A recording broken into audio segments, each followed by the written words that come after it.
Hello and welcome back, Granny. My hands Hello, aren't working. Octo. I'm still trying to work out my hands. So like these You human need to hands. put them up a can't bit work it out. higher, I think. Raise. Yeah. There we go. That's it. I'm still trying to work them out. Yeah. So hello everyone, welcome back. Episode 7, Granny. Episode 7. Wow. It's amazing we're still on air, isn't it, really? That's right. Episode 7 and still no donuts. That's what my key takeaway for this. Yeah, it is. It is no donuts, and we keep telling Ethan Rushock we want donuts, and he keeps saying the pressure's building, but he's not doing anything about it. Yeah, well, that's right. There's a severe lack of donuts. Maybe there's a donut shortage that we're not aware about. Yeah, no, I don't know. Well, there's not a shortage in South Australia, I know, because one of our viewers, Sandra, she's able to get them over there. Yeah, that's something that we haven't thought about. Maybe we just boycott and just not do any more episodes until we get our donuts. Well, yeah. Well, maybe that's what he's going for. Well, I was about to say maybe that's what he's angling for. Maybe we just do more and more just to prove a point. Yep. Yeah, so, I think we should increase them and keep the pressure on. That's right. So, Granny, we just got off the back of our first live. We did, and we survived. I know that my voice is a bit parched. I need some salt water. You do. And you need lots of salt water, a bit of spritzing, I say. Yeah, I know. I was about to say, we'll have to bring in my little water bottle for spritzing. Yes. But so I'm in the process of trying to scream at the moment because my voice is given out. So hopefully I'm not mumbling and everyone can understand what I'm saying. But what's new for you this week, Granny? Well, I've been very busy this week. No, really. Do you like my hat? Yeah. Did you notice I had a hat on? Yeah, I did. I was going to ask you about that. Yeah, and apparently you're an eBay rapper. That's exactly right. I think I'm just going to refer to you as G-Dog.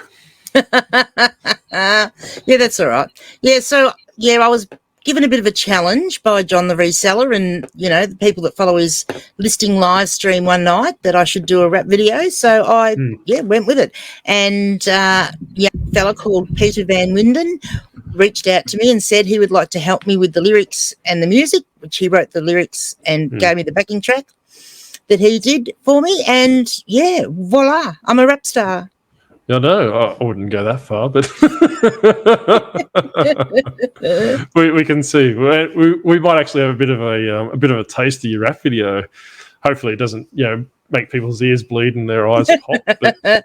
Well, the good thing about it is it's only 2 verses and 2 choruses, so it goes for less than a minute. So that's the good thing. Well, we're about to say our retention rate lasts for less than 5 minutes, so hopefully it'll squeeze in before then. Yeah. Well, that's right.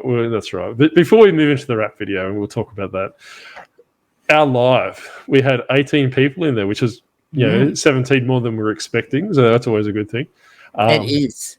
So didn't really launch off what we were we were designed to do this live. So bit of a plug for the live. So every Thursday we're still in negotiations for the time.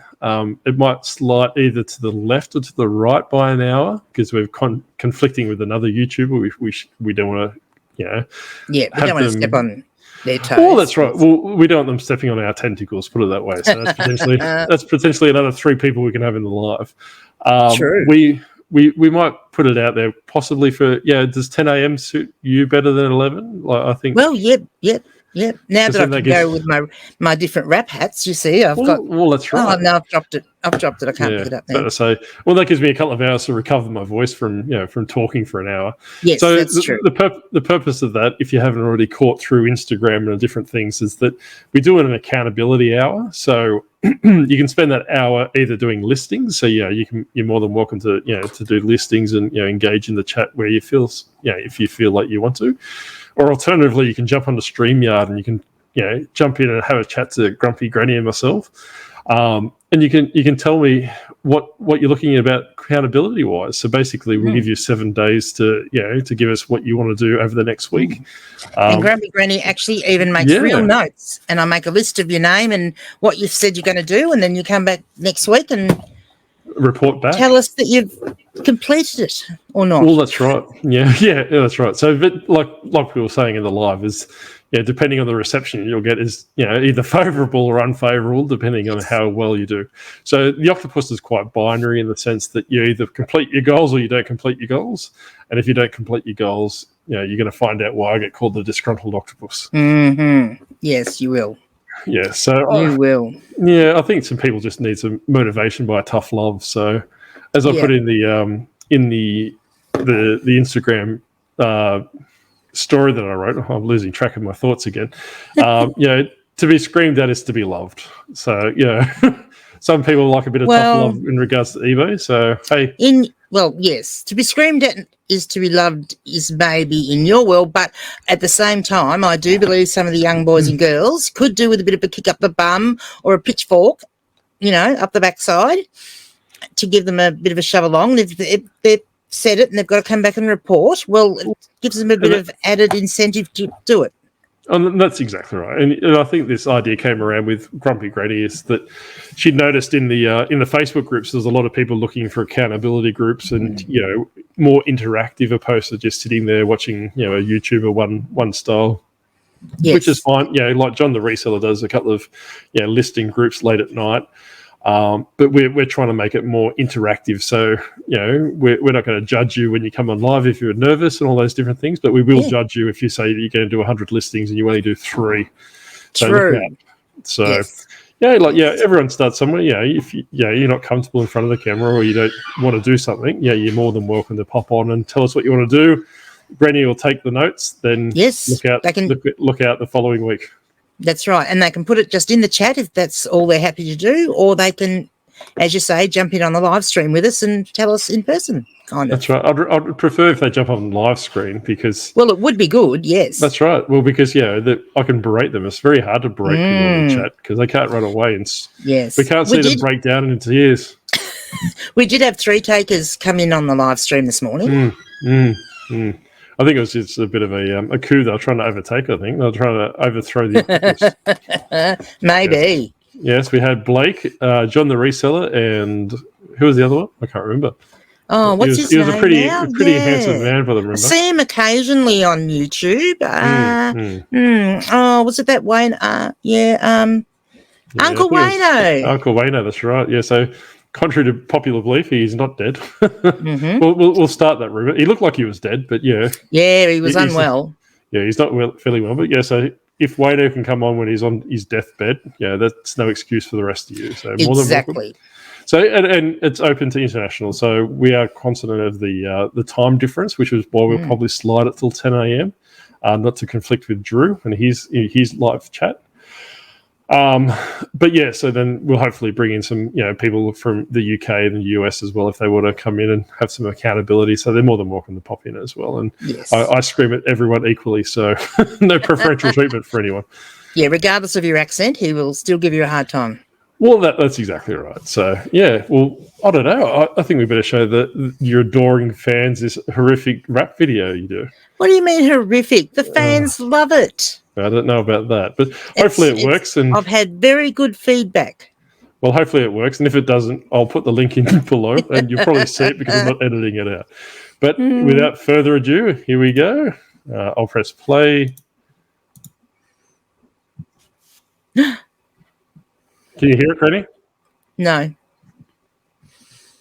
There we go. Treasures and now the rap scene. Sourcing deals, packing right in the reselling game. I'm shining bright.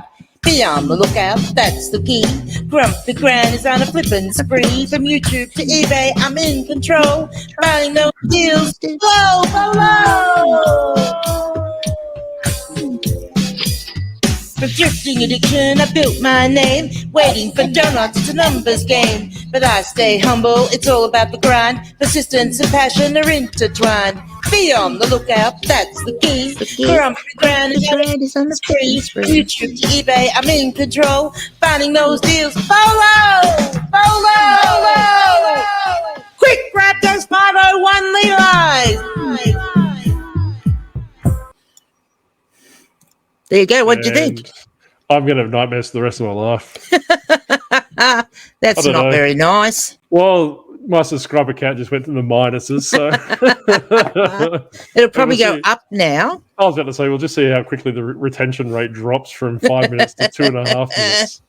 Yeah, take note of the time. It's 10:28 into the stream. So That's right. Yes, so we might see how that affects the numbers, but nevertheless, I will add it to the description. So if you're one of those sadists that want to go back and watch it in full numerous times, it's in the description. And just make sure you subscribe to me and unsubscribe from Granny. So don't blame me for that. Don't blame me for that. No, just come over and subscribe to Grumpy Granny's channel. That'd be good. Thank you. It's up to you, but and and if you feel, make sure you subscribe here first. If you feel so inclined, please like and subscribe to the Octopus's channel. Yeah, we're trying to get as many people as we can. Yeah, like it's really. So, how many subscriptions are we at now, Octo? I think we're about at 212 at last count, which is good. Yeah. So, if you all remember, Octo did say that if we got to 250, we would do a live stream, but it won't be like an accountability stream. It'll be a live stream. Yes. Chitty chat type thing. So we need you to get us to get Octo to 250 subs so that we can do that. Have a party. And if we get to 250 by the end of August, I will set a challenge, and that will be in conjunction with Chris Furlong's Backpack for Kids. Ooh. So we've got quite a tight timeline because he obviously wants to meet his goal before the end of September, around that date. I think it's about the 19th. I'm not too sure. I'll have to double check that. However, if we get to the 250 subscribers closer to the end of August, I'll make a challenge and we'll talk about that a bit further. Very good. That's obviously dependent on how many people subscribe and launch us to that 250 milestone. So come on, boys and girls. Hit that subscribe button. And if you click the button and nothing happens and you don't know what you've got to do, you just have to make an eBay account and it's free and then you can subscribe. Well, preferably with YouTube opposed to eBay.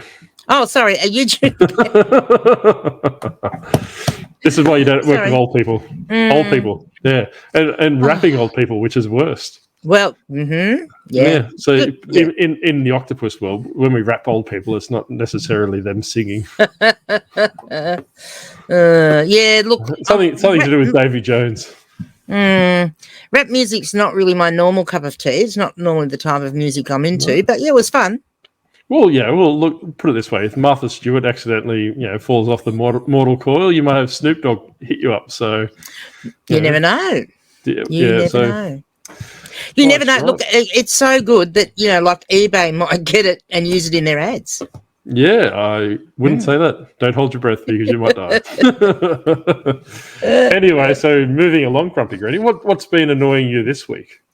Oh, well, so this week I want to know why do buyers on eBay like your items and you've got them on a 30% off sale and they like them, and then you send them an offer with an even further 5% off, and they still don't buy it. What gives? Because I can tell you what, right now, that those likers are probably resellers themselves. They've probably got the same item. So all you resellers, stop liking my items and making me send you offers that you're not going to accept, right? That's right. That's exactly. At least have the audacity to decline them so you can edit the offer. Well, then, because if they do that, then I can just move to the next person. Whereas if they hold it it's just the offer's just sitting in nowhere land for however long it goes for. Yeah, 48 hours. Yeah, and I think normally I don't like to whinge because the disgruntled octopus isn't a whinging person or an angry octopus by any means. But bloody hell, eBay, fix up this bloody offer system, and we were talking about this about a little bit in the live, is that with ChatGPT and the AI introduction into the video, into the listing descriptions, how about you use that money into something like you said that you're going to do for the last 3 years, and bring in the immediate pay for offers. In the last week, I've had 8 offers for I've had 8 unpaid offers which I've had to cancel after 4 days, which is personally not good enough. No, it's not. It's not good enough at all. And it is a pain in, I think, every reseller's backside. And, we had in one of the groups that I'm in, we had one of the newer members that's only fairly new to eBay and came in with the question. I've got 4 unpaid offers sitting there that I accepted, and is that normal? And we all had to say yes. Yeah. So I'm not too sure if I've actually touched on this before, but the way that I handle it is that I will send them an invoice straight away if they haven't paid straight away. Because, and I think a lot of other YouTubers have alluded to this as well, is that if they haven't paid within the first 6 hours, they're not paying 99% of the time. Yeah. So as soon as they buy, and I've got the option of sending an invoice, because if the payment's still processing behind the scenes, it won't give you the option of sending an invoice to them. So I'll send them an invoice as close as to when they're active as possible, because they're still on the platform. They haven't forgot about it. Then if they haven't paid by the next day, so depending, maybe 8:08 the next day, I'll send them a payment reminder through the app, not through the system, because if you send them an invoice through the eBay system, that actually resets the 4 days. So I'll send them a payment reminder through the app, which doesn't affect the 4-day thing. Then if I haven't heard from them by the second day, so the day 24 hours after sending them a payment reminder, I'll actually relist that item, because if they haven't reached out or they haven't made any contact, they're not paying for it. So then on the third day, I'll put them on my block list, and on the fourth day, I'll leave. As much as people don't agree doing this, and and I don't promote it. However, I'll leave them false positive feedback saying that they're a non-paying buyer, and the Octopus advises not doing business with this person. Yeah. So many years ago, eBay used to have a system where sellers could leave negative feedback for buyers, but obviously that was probably pushing buyers off the platform because they were getting like a negative buying experience, I suppose, for lack of a better term. And eBay removed that from sellers. So by using this, like if you've got your Octopus sensors tingling, when you get offers, check their feedback out, because you obviously you can get a feeling if they're not going to pay, or if they're a scammer. And also, if you're on a computer, check their feedback that left for others as well. Other people. Because that's right. So if you see a sea of red, I'd strongly suggest decline and put them on your block list. Yeah. So. And the thing is that if they're a genuine person and can't pay that day, they're actually going to reach out to you. So I've got a book that I have to post today that someone sent me an offer on, and I accepted and sent them did the same thing. I sent the invoice, and they got back to me. I don't know whether it was on the invoice or the message that I sent the following day, perhaps. And contacted me back and said, yes, I do want this book, but I can't get it until tomorrow. And that's fine with me, because I know then. Yeah. Because otherwise I think, well, it's just going to sit there. And that's exactly right. And the Octopus plays dumb. If I send a unpaid item reminder out, just the generic one that eBay comes up with, then the buyer, or Granny, for example, in this case, reaches out to me. She says, "Oh, hey, I'll pay tomorrow." I was like, "Oh, okay, yep, no worries, thanks for that." eBay must have sent you a message to remind you. So I plead, complete ignorance. Me sending, that's right. So me, sending them an email, I play ignorance to that. So no worries. Sorry, eBay must have sent you an automated message to remind you to pay, but that's fine. And maybe 75% of the time they'll pay for that. You will get some. You will get some buyers that say, no worries, I'll pay tomorrow, or I'll pay next week, and all these different things. And likewise, and this episode is not about non-paying buyers, but if they try and change the terms and conditions after the sale, so if they've committed to the sale, then they say, "Hey, look, I'm not going to pay till the end of next month because that's where I get paid," or can you express post it and I'll pay it on Friday, which is 6 days away, or something along the lines, which is not. Or can you change the address, all these different things, and I'll pay you next week, like all these different things. But there's that lead time. What it is, normally I'll say, no worries, I can do that, fine. I'll give them 4 days, block them, and basically mark them as unpaid, unless it's genuine, right? You can kind of get a feeling for these things to see if it's just something that that they're committing to, or it's kind of like you have a very uneasy feeling in your stomachs just to say, hey, look, there's something off here. No worries, I'll just placate them so that especially if they've got a sea of red as their feedback left for others. then just wait the natural 4 days, then basically cancel them and put them on your block list. And I also had one of those this week, which was a book that sold that was in my sale, and they sent me an offer for even less, and I accepted it mainly because it was international shipping to the UK. And then he contacts me the next day and says, I'm actually not in the UK this week. I'm in Australia this week. Can you change the shipping address? And, straight away I thought, sure. So I just straight away contacted him back and said, and this is what you should do, because you shouldn't send an item anywhere that's not to the address that eBay tells you to send it to. I contacted him and said the only way of doing that is if I cancel the sale, and then you will have to rebuy it. And he said, yep, no worries, do that. So, And then once he did that, then you can block them and that's right. relist your book for how much you really want for it. That's right. And it really comes down to, in that scenario as well, is I probably would have entertained it if I've had that book for a while. It was a slow selling, if it could have been like that. But like you said, if it's just been listed yesterday and, it's a quite in demand a book, it might be just a case of saying, no worries. And, like it really comes down to your octopus senses just to see what you gut feelings. Well, the thing being that because you are telling them that you're not going to send it to a different address unless they go in and change their eBay account, then you know full well that if they come back and buy it with that address, well, that's fine. But if they don't, then it was obviously a bit of a scam, wasn't it? Well, that's right. And I suppose you need to be mindful as well that in the caveat to that is auctions, right?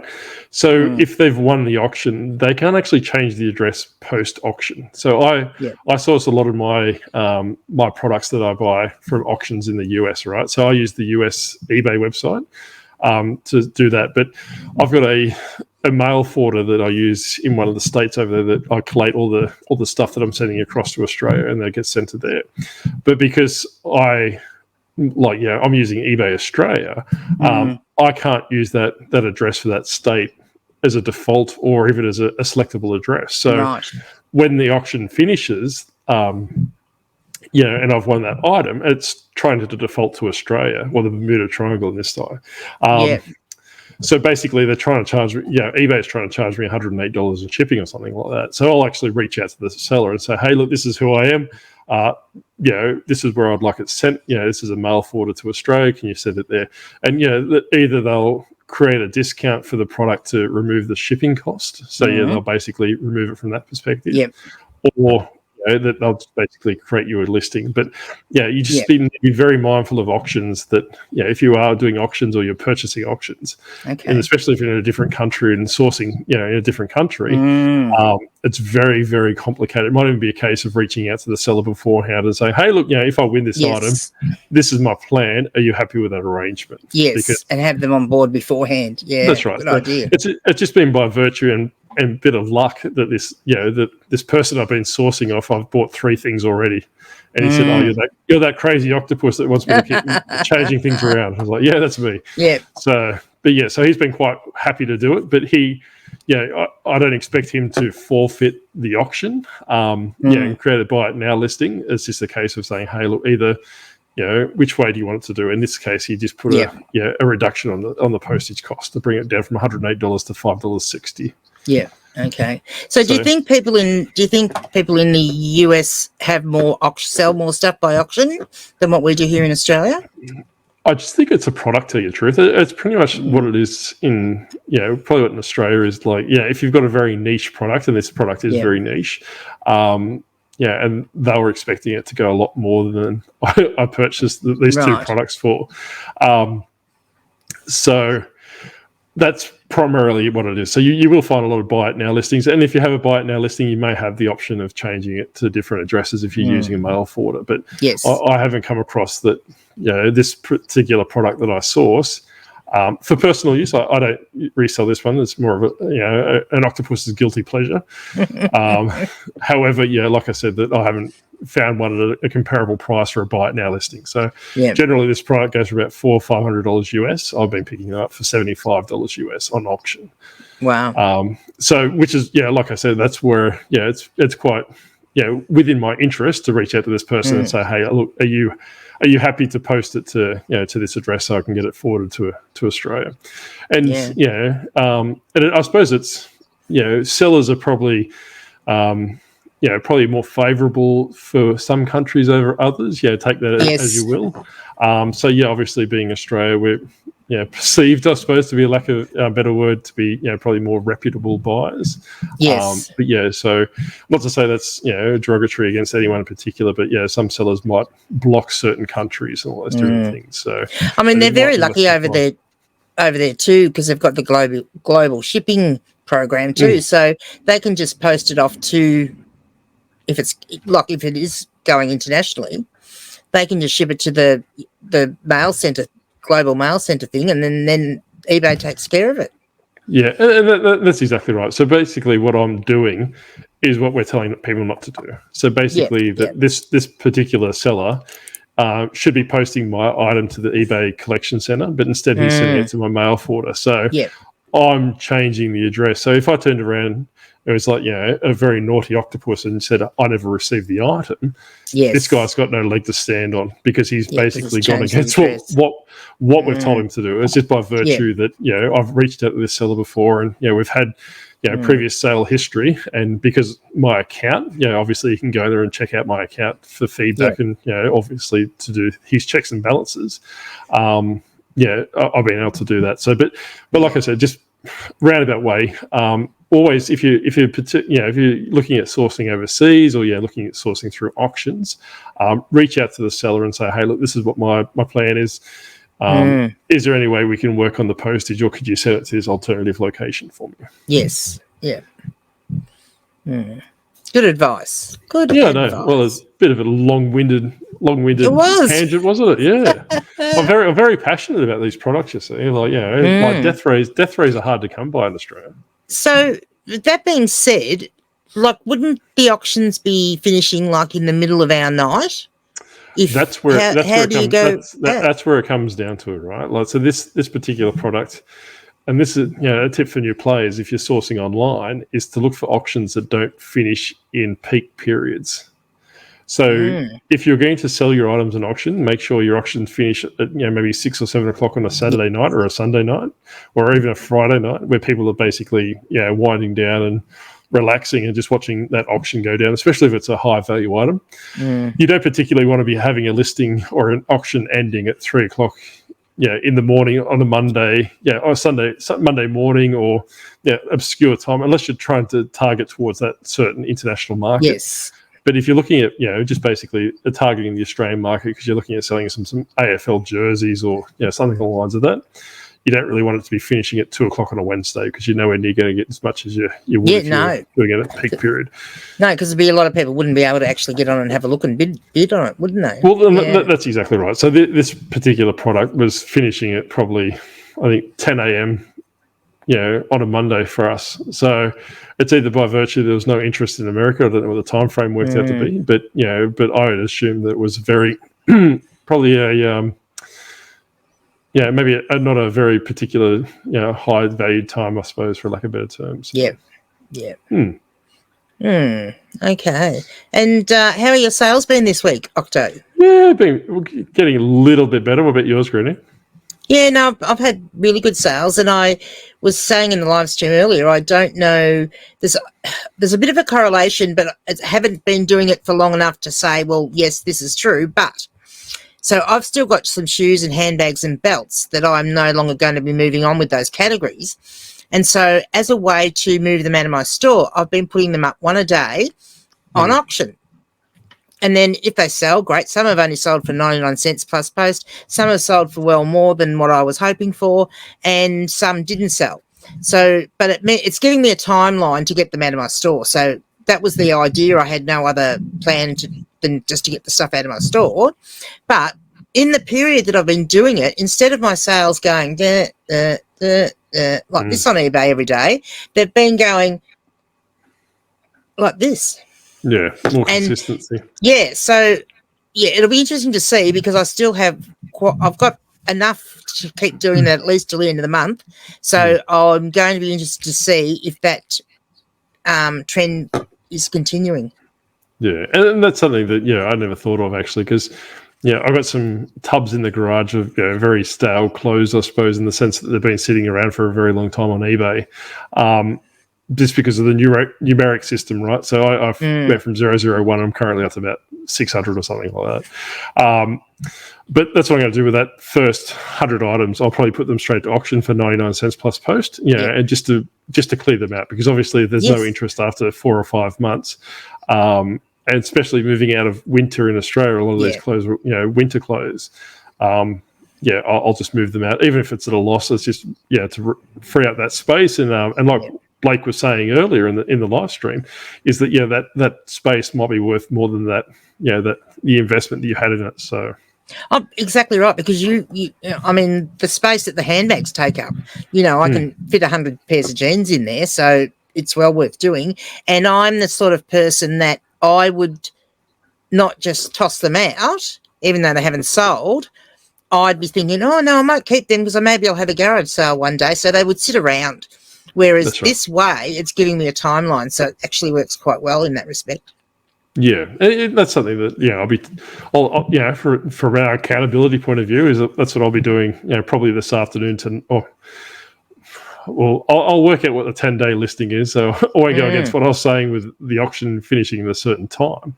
But what I'll do is I'll have those auctions listed up for Friday, Saturday, Sunday night. Yeah. Just to flush out those 2 crates that I need to get moving because of obviously change of seasons, and see what it goes from there.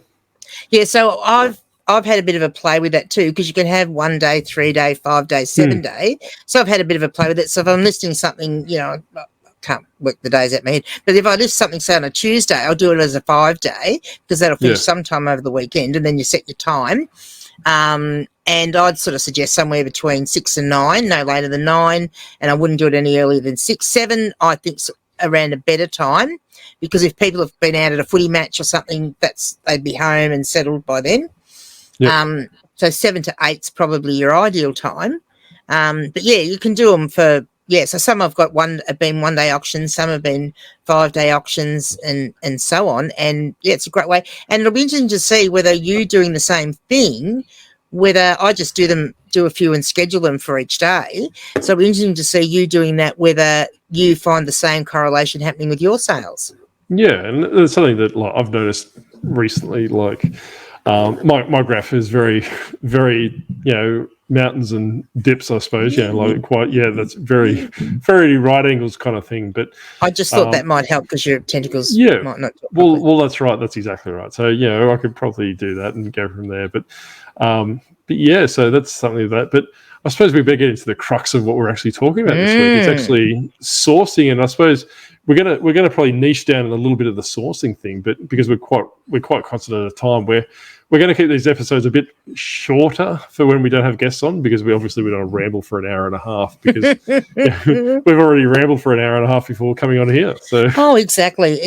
Well, having the live stream before this might actually help us to have shorter podcasts. Well, slightly. That's right. That might help.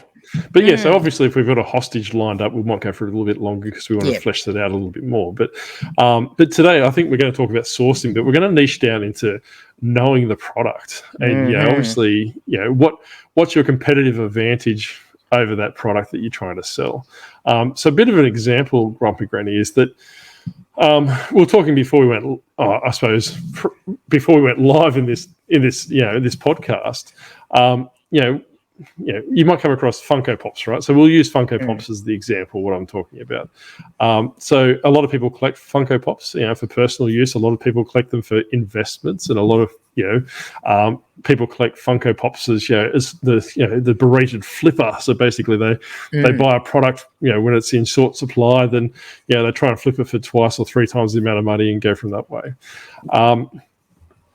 But I suppose then coming down to what this topic is that you really need to know your market, right? So this goes across the board, and I know a lot of other YouTubers have kind of brushed over this, and they may have talked a little bit about it. But because we're moving into Q4, and also I suppose that a recession, if you think that way, if you don't, you pretty much carry on as you were. But knowing the product, your head buried in the sand. Yeah, well, that's right. Like, yeah, everyone's got different opinions of the economy, but like Octopus is not to judge. But it comes down to knowing the product, right? So for Funko, for example, that there's a couple of YouTube channels that I do my market research on, right? So one of them is called the Gasselcast, whatever it is. I'll tag it down in the description. It's a play on their last name, but they're really, I think it depends on where you live, whether it would be Gassel or Castle. Gasselcast. But basically, they're really attuned. They're a husband and wife team that talk Funko Pops and all these different things.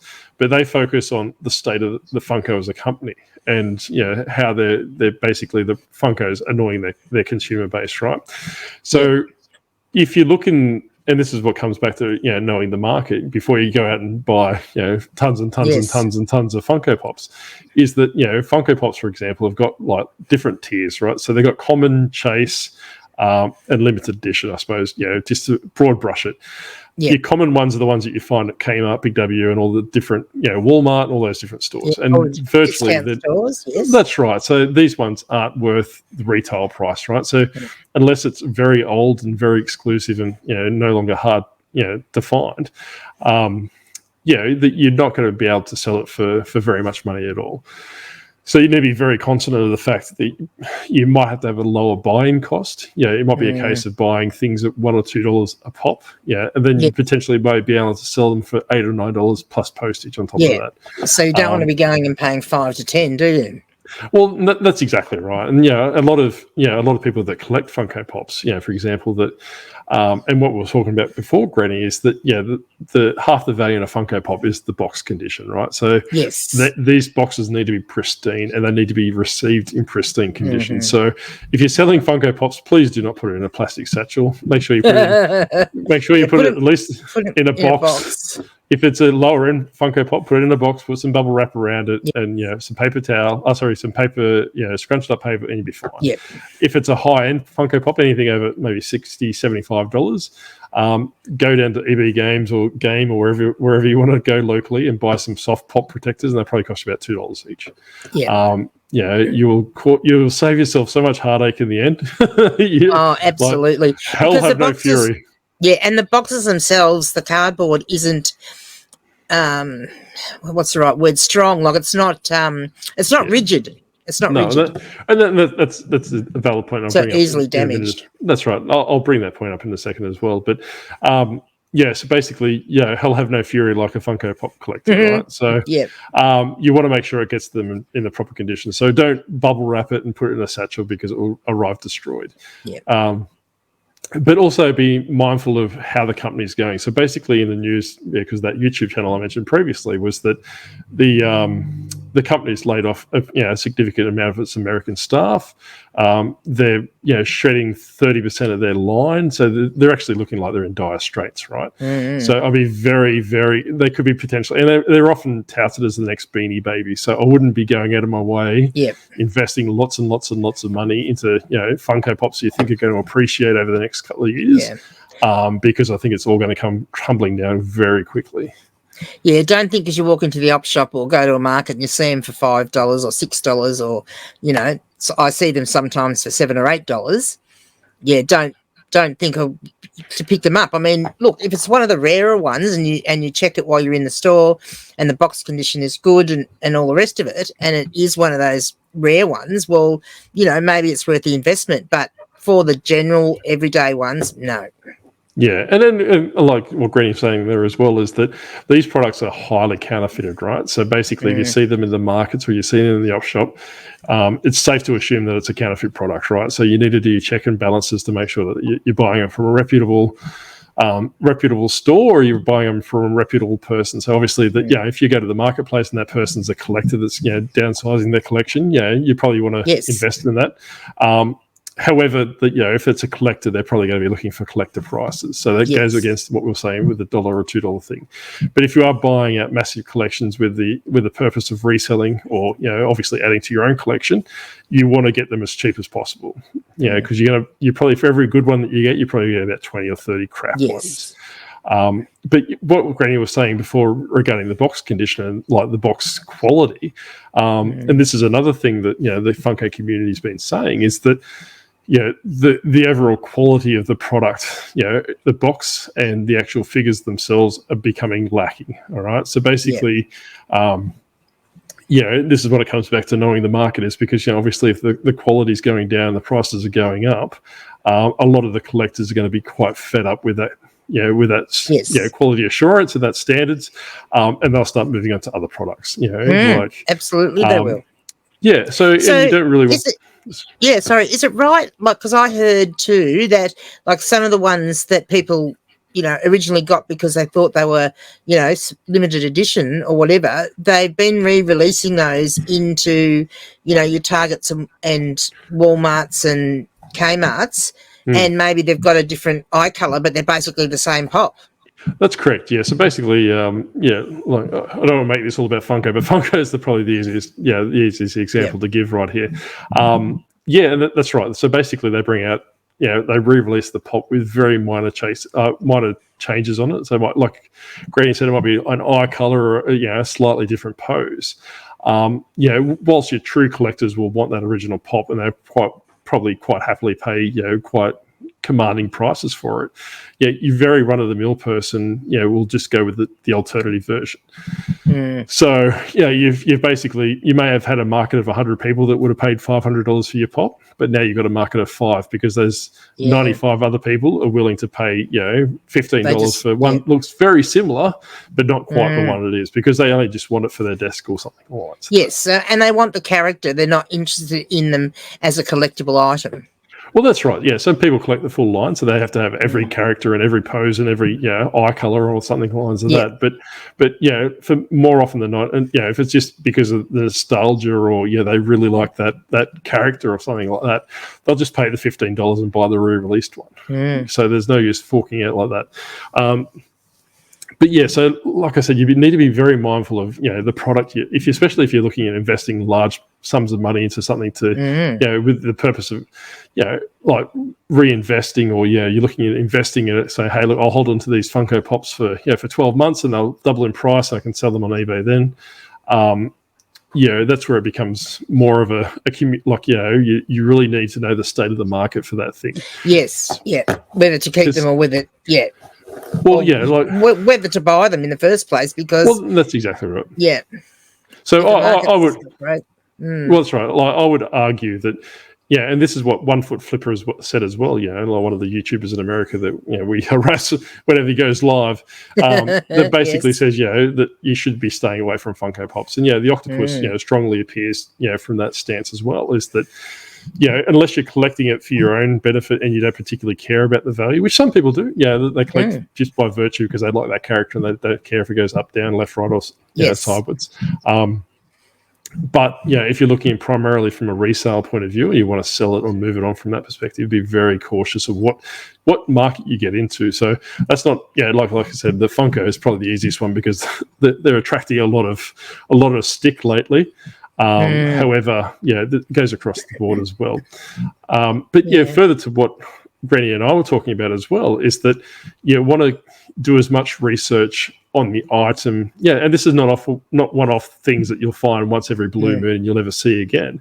If you are looking at buying a complete collection of Funko Pops and with the purpose of reselling them, you want to join Facebook groups, you want to look at YouTube channels, you want to look at Reddit posts, you want to look at maybe potentially the company themselves and just see what's going on, because once the company gets a lot of ill will towards it, people will start boycotting or they'll start moving away from that company, and you'll be left holding the bag, because if someone's downsizing a very large collection for very cheap, they've obviously seen the writings on the wall and they're moving out before they're the ones that get hauled. And it's definitely one of those cases of it's probably too good to be true, and you need to ask yourself, well, why is that person downsizing? And it doesn't hurt to ask, why are you downsizing your collection? Well, that's exactly right.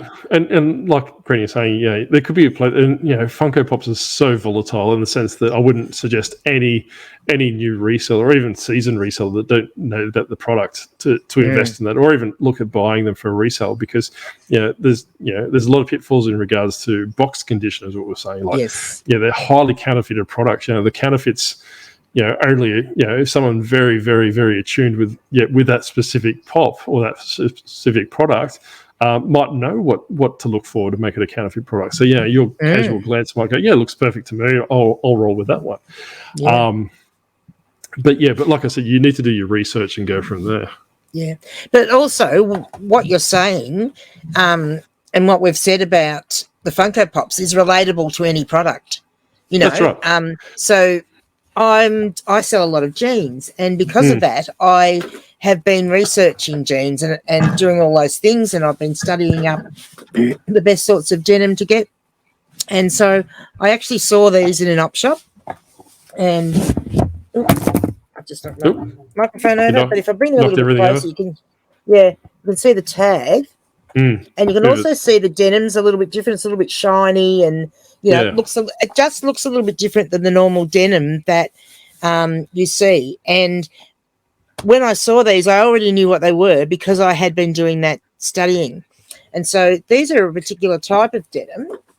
If you have a look at the inside of the leg, they've got this is one of the seams, and that's called selvage edge denim, and this fabric comes from Japan. So back in the day when America was getting all these new fancy looms, Japan bought all their old looms and they could make this selvage edge denim. And so that's Japan's the only place you can get this from. So these I've listed them well under probably what they could go for, but I'm all about the quick turnover. So I've listed them for $90, I think. So we'll see what happens.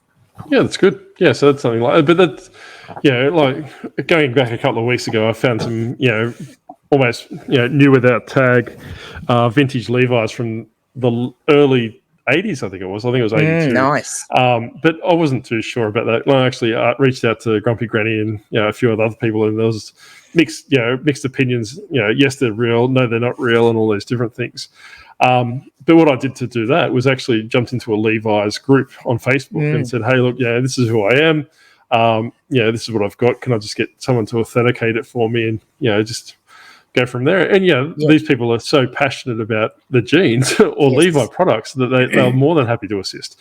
And they gave me a peace of mind, that, and I suppose, we'll probably touch on this topic later on as well, is that when you advertise a product, you almost need to be not an expert, but you need to be confident that's what the product is. That it is what it is, yes. Yeah, because if you're non-committal with your responses or the product, you're like, hey, I think these might be 1980s Levi's, full stop. If someone's less than like a dubious buyer, they can say, well, this is an INAD because they're not what they say they are. I want my money back, and they get to keep the pair of jeans which are authentic. Get their money back, all because you didn't do that extra 5 minutes of research or just speaking to an expert. So and look, as your knowledge grows too, I think the confidence that you get from that, the knowledge that you gain by going and doing all those things, means that you can actually list some of your items for hire because you've got that confidence. And I have sold today a pair of just jeans, and they're 1980s flares. And they've only got a low rise. They're a pair of women's jeans. Now, most of those other jeans on eBay are listed for, I'm going to say, around the $20 mark. And so I've sold mine for $36.95 plus post because I was able to say these are, 1980s flares with they had a beautiful washed out fade to them, and, just a tiny little bit of distressing on them. Just perfect sort of thing that people are looking for. But because I had the confidence that that it was okay to sell them with that little hole in them and another little bit of, distressing on them because of what they were, I could sell them for that premium price. And I took some beautiful photos and put it up, and a few days later they sold. That's right. Yeah. So like it's that extra, 5 minutes has obviously netted you another $15. But for example, for those jeans that you just showed earlier, if I had have purchased them and, I probably would have passed on them because I probably would have been able to not find any comps for that brand or whatever it is and moved on from them. But spending an extra 5 minutes learning it, and a lot of YouTubers, spruik the learning 5 minutes. But I'm a strong advocate, and I've spoken to numerous people about this. Is if you're looking at going into a product or you're looking into going into a market, spend 10 minutes a day just researching. Like for jeans, for example, like the different washes or the different cuts of jeans, the different denims, the different colors, and all those different things. In 10 minutes you can learn a lot about the washes. Like you've got acid wash, light wash, medium wash, dark wash, and all these different things. That you'll retain most of that information. So when you do go to the shops or to the thrift store. Absolutely. And let me tell you that 9 times out of 10, people are attracted to the jeans, whether they actually realise it or whether it's a subconscious thing, but they actually are attracted to your pictures of the jeans and the wash. It's that, whether it's a faded wash from, a washed out fade from being, worn a lot and washed over and over again and worn more in certain areas than others. And you can only get that fade when that happens. And that's the thing that attracts people. And they look at them, oh, wow, look at those. They're vintage and look great. Yeah. That's right. And that's exactly right. And it really comes down to, fashion styles at the time. And that comes back to that research piece is that, there's no use buying a certain brand or a certain, fade or jeans or something like that that's, no longer in vogue, I suppose. Yes. So, yeah. I'm pretty sure at the moment, the way flares are going, that, you could go to Kmart and buy a good old pair of Ankos and probably cut the tag out and sell them for a good price. Yeah, well, there we go. Create the Anko market. Yeah, exactly. Because the denim in the Ankos at the moment is actually not too bad, like the quality. So you could actually, I'm not telling you to do that, by the way, boys and girls. I'm just saying that if you've got the flares, I'm not talking with their normal jeans, I'm talking the flares. The octopus has no morals, so he'll do it and test the market. Yeah, and denim skirts, I can't keep up with them at the moment. I started listing them this week, and every one that I've listed I've sold. I think I've sold 1 to 6 this week. Yeah, okay. And that's good. Yeah. Oh, that's excellent. Yeah, but obviously we're moving into summer in the southern hemisphere, or into spring, sorry, and likewise in the northern hemisphere, autumn's rolling around, or fall. So obviously that you want to probably predict what's coming into vogue. So Blake was talking last week about looking ahead, but also having a stockpile. If you do sell internationally, you don't have to delist all your winter clothes, because obviously the northern hemisphere is moving into that. So you kind of want to work out what your consumer base is or your customer base are buying, and obviously cater to that as well. So yes, yeah. Cool. Very true. This is a bit of a shorter episode today, Granny. Like it is. It's nice to be free. It is. Have you got anyone locked in the dungeon today? No, I don't. Unfortunately, no. They haven't been behaving themselves, so they're not coming out. Right. So that door slamming, that creaky door noise I could hear earlier, that was someone being taken out, was it? No, that was the Bob. Oh, was it? Yeah, right. So our robot vacuum, we've done some upgrades, and he's opening doors now. Yes. Wow. Yeah, so he might actually. So he might be. You mightn't be abducted by a white van. You might be taken over by an iRobot vacuum cleaner. Yeah, that'd be good. That'd be funny. Yeah, well, that's right. Yeah, so sit on top of me and I'll take you. Well, pretty much that's exactly right. It just has a chubba chup sitting on top, and you just follow him back. But I'm in the process of finding our next hostage, so we're in negotiations. Very at the moment. Good. I did have one in mind, and I've reached out to them, but they're not available yet. So they probably won't be the next one; they'll be the one after that. So right, okay. Yeah. So some say he might be the Australian Commonwealth picker. Oh, the Australian Commonwealth. Well, okay. Yeah, so I'll let you draw let you draw your own conclusions. Yes, I'll ponder on that for a while. And listen, boys and girls, I am a bit cranky with you all because last week we asked you to send in your pictures of when you see octopuses, and where are they? So when you're in the op shop and you see a kid's book with an octopus on it, or a animal book with an octopus on it, or you see a little plushy octopus, take a photo of it and send it to us. Where are they? That's right. We've had to resort to putting up Granny's rap video for content. And if you don't send us any octopus pictures for next week, we'll have to play the rap video again. That's right. That's exactly right. We're gonna torture you. If I have to be tortured, you all have to be tortured. Yes. But any final remarks, Granny, before we wrap this episode up? I don't think so. I think things are going along quite well. And yes, if the one thing the boys and girls are doing wrong is not sending the octopus pictures. But apart from that, I think everything's going quite well. And it'll be good to see what happens in our next episode, which will be episode 8. That's right. Yeah, that's exactly right. And if you do have some spare time, go back and watch last week's episode with our second hostage. Which was very good. We're getting a lot of good feedback behind it, but we're not finding much traction behind the video. Yes. So the people that have watched it have said how good it was, and it was a lot of fun plus very informative. But yes, we need more people to go and watch it. So we're not too sure if the YouTube algorithm, dampened it or something along the lines of that. But if we do say so ourselves, like, it was very, very, very informative and very good. Yes. Hang on. I'll get it right. It's a very good video, so go and watch it. There you go. There you go. And if you don't, Grumpy Granny will slide into your DMs on Instagram and start harassing you with rap videos. Yeah.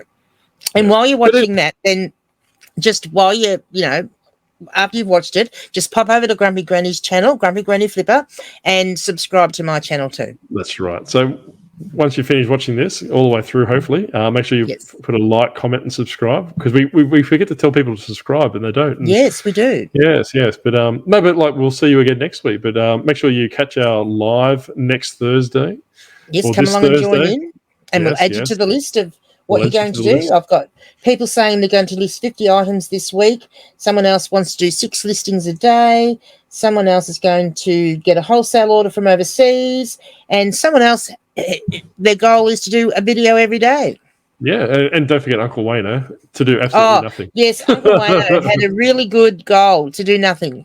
Yeah, which is good. I think Uncle Wayno and myself might be the same person. But, if you do need the extra motivation and the extra push, by all means, jump in. You might be held accountable, and which I think you should be if you're doing that. You want to be, there is some part of you that wants to be held accountable, and the octopus will push you accordingly. But by all means, it's free. It's not costing you anything other than your time. You're more than welcome to pop on and have a bit of a chat to us. Leanne's only human. Me not so That's much. Right, and you're only an octopus. Well, that's exactly right. So but, you might even do a review of someone's store, or that's right. What the listings look like, and that's something we can move on. Obviously that we can. We can build and change as we go along. But at this stage, you're more than welcome just to pop along and do your listings and have us in the background, or you can, like I said, we can jump. We put the link there so you can jump in and have a chat to us. And if they're that way inclined, you're more than welcome to sit behind and watch the listen to and join in the podcast as well. So if you're important enough, you're more aesthetically pleasing than Leanne, you're more than welcome to jump in and we'll have a chat. But I think that's it. Nasty old ladies. I think that's it for us for this week, Leanne. Very good. All right. Well, rest my voice before it falls over. Yeah, very true. Well, Octo, I guess I will see you next week. That's right. Well, let's see what video you release next week. All right, everyone. All right. Bye.